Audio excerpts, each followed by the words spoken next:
The Obninsky manor house on the Treliki estate was built in 1899 by architect Lopatin in the New England architectural style.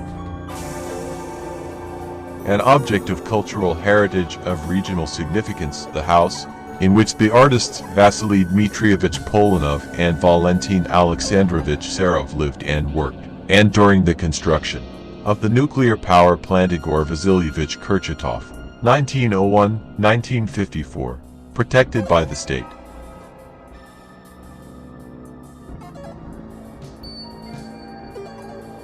All rooms in the house were furnished with luxurious antique furniture from Shamel's Palace in Kaluga. The walls were hung with expensive carpets and magnificent paintings. Obninsky moved here the Belkin library of Count Bucherlin, which he inherited through the family division, where there were 4,000 volumes in French.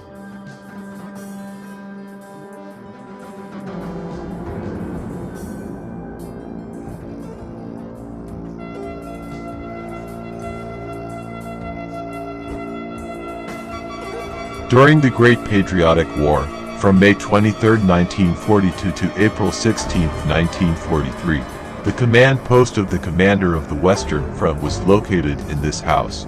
The front troops were commanded by Georgy Zhukov, Ivankanov and Vasily Sokolovsky. During this period, the headquarters of the Western Front was stationed in the territory now occupied by the city of Obninsk.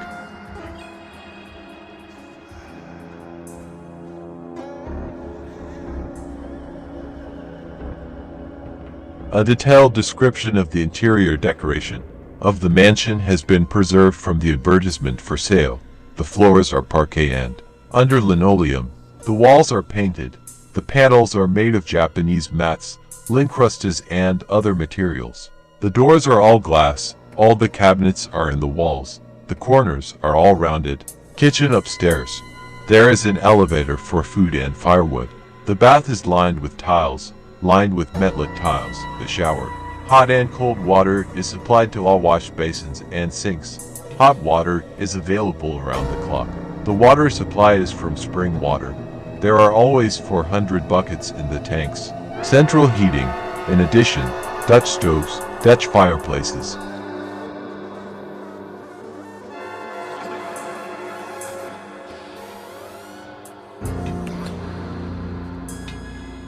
The new owner of the house, Morozova, gave this estate a new name, Mikhailovskoy, in memory of her late husband and in honor of her beloved son. At the beginning of September 1918, the Mikhailovskoy estate was nationalized by the Soviet authorities. It housed the classrooms of the colony school for street children, Vigorous Life.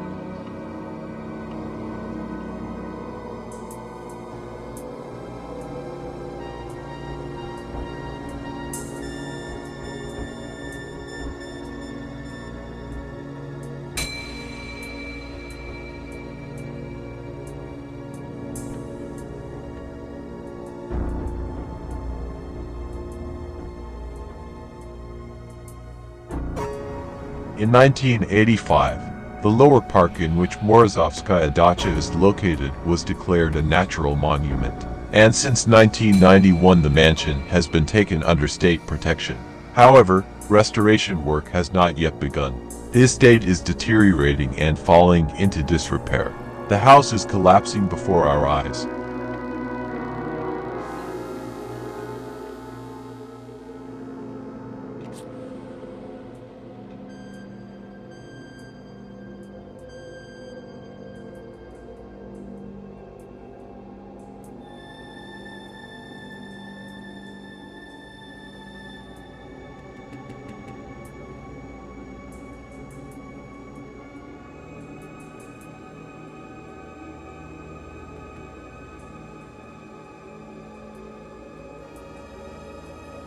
This project is in the home and about the home, but above all, this project is about time, about past time, invisibly present in present time and filling it with a special density, which is the substance of eternity.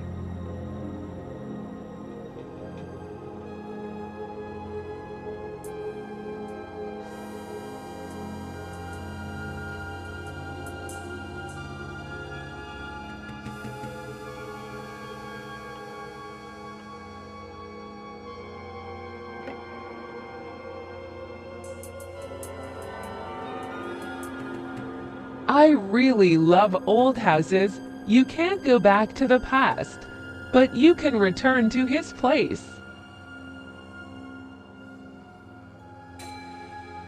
What could be more important to a person than his home? The house is an imprint of the personality, the second shell after the body. I'm sure the houses remember everyone who lived in them. Like batteries, they store the life energy of their owners. When I saw the house in Terliki, I immediately realized that it was special. Entering under its arches, I found myself in a special living space. A house is like a portal, like a chest of time. This is what our project is about.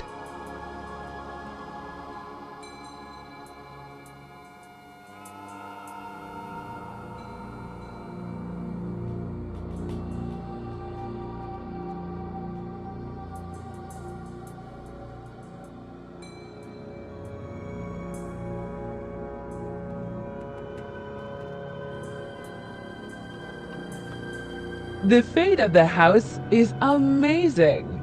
The name of its first owner, Viktor Petrovich Obninsky, who built the house in the first year of the 20th century, gave the name not only to the nearest railway station, but also 46 years later, to the whole city, the Science City.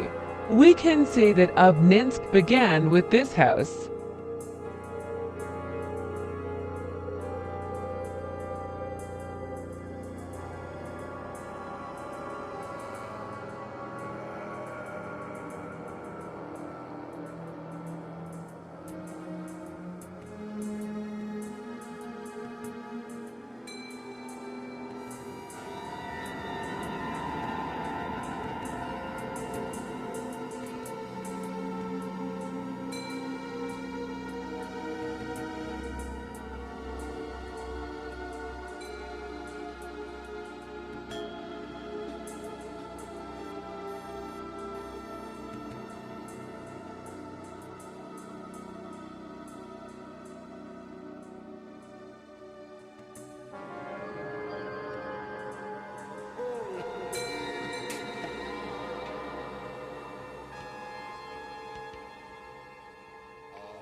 Built by Obninsky for his young wife as a piece of paradise, by the will of history.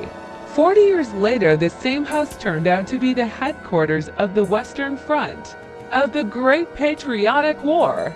Its walls remember a lot. It was a dacha. Children grew up in it. Concerts and celebrations were organized. Paintings and poems were written. It was a place of love and friendly meetings. A house of separation.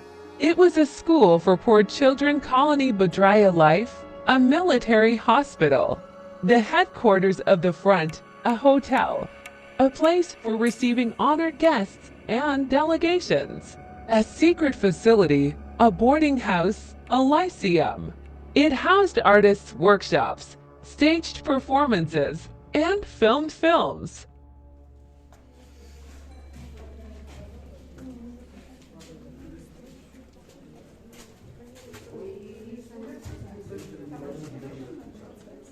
Finally, the house was empty. The house transferred to the museum stood still in the hope of restoration in order to move on with life. He's getting too old, but the architectural restoration he needs is designed in such a way that, while restoring the original appearance, it sweeps away everything that follows. In our project, we wanted to show and record in memory the house as it is now with all the precious details, traces of the years past. Help the house to sound. Support its space with your paintings, videos, and installations, addressing the history of the house and the passage of time.